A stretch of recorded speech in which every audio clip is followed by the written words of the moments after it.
So now I'm going to fit the stained glass panel that I made for this frame. I'm going to put secondary glazing on the outside, and I'm going to put the stained glass panel on the inside. So what I'm doing now is I'm checking the beading, which is in fact a spacer bar between the inside leaded panel and the outside toughened, well not toughened, laminated glass. I have painted this up, and so it might just be a bit tight. I might have to do a bit of trimming.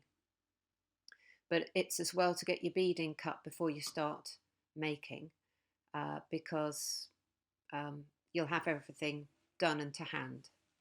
And it's good to mark your beading, because quite often it will fit in nicely in one direction but not in another.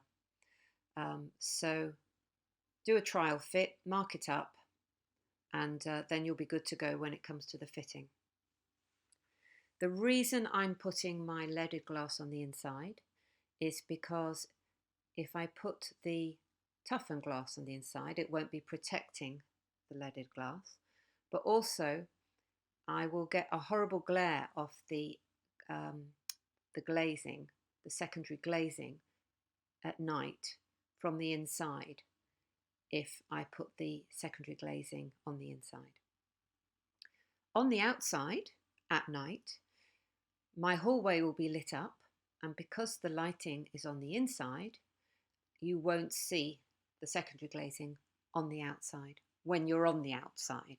So you'll get the best view from the inside and from the outside if you put the glazing on in that order.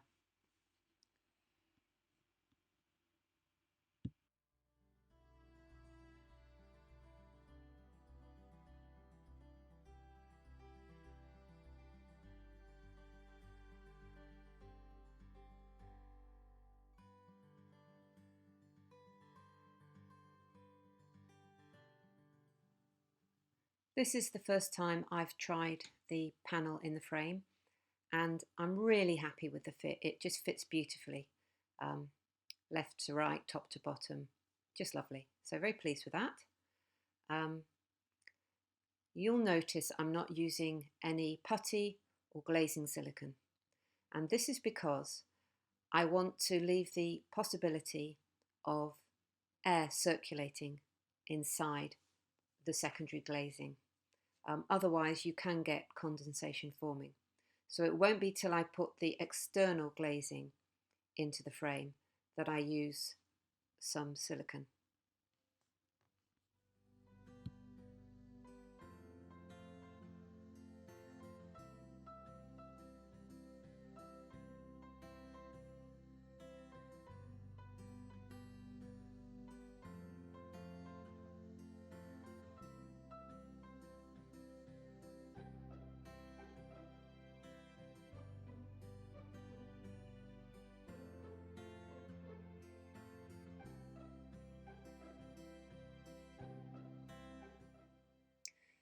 This bit of the job you can do on your own, but actually it's easier if you've got someone handing you up the beading, handing you up the pins.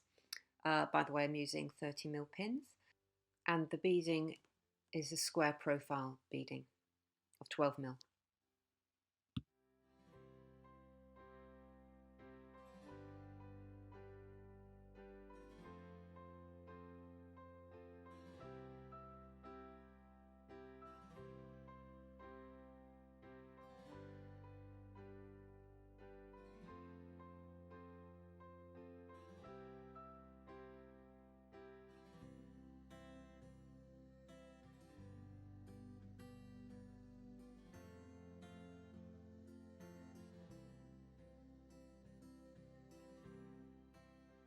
So now the panel's in on the outside, I can take down the wooden shuttering and have the big reveal. So quite an exciting moment.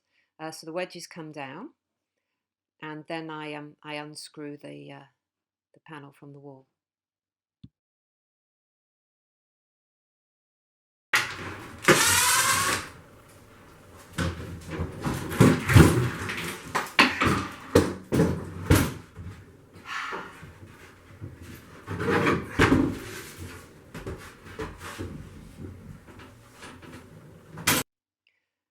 am delighted with the window. Um, it's always a problem filming a window or taking a photo of the window, because if you point a camera straight at a bright light, it adjusts the exposure and brings everything down. So you can't see the beautiful colours, and you can't see the light it's letting in very well. Now that I've checked the look of the window from the inside and I'm happy with it, which I am, I'm just putting more pins in the beading, because earlier I just put in one pin in each beading, um, and now I'm just going back and putting them in properly.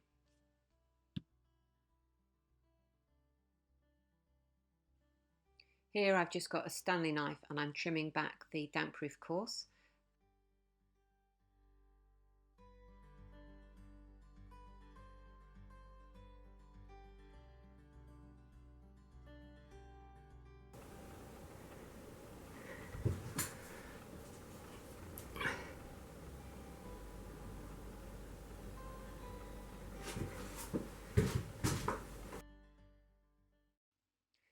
Now I'm filling the gap with building silicone.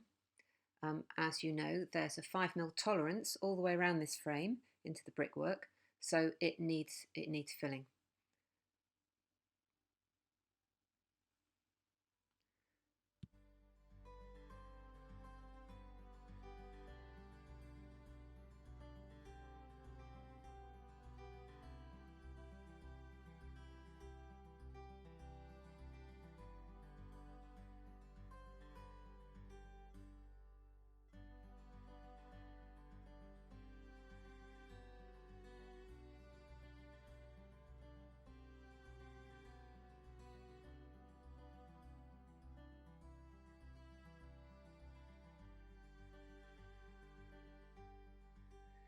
And having filled the gap, I now clean up the frame with white spirit and paper towel.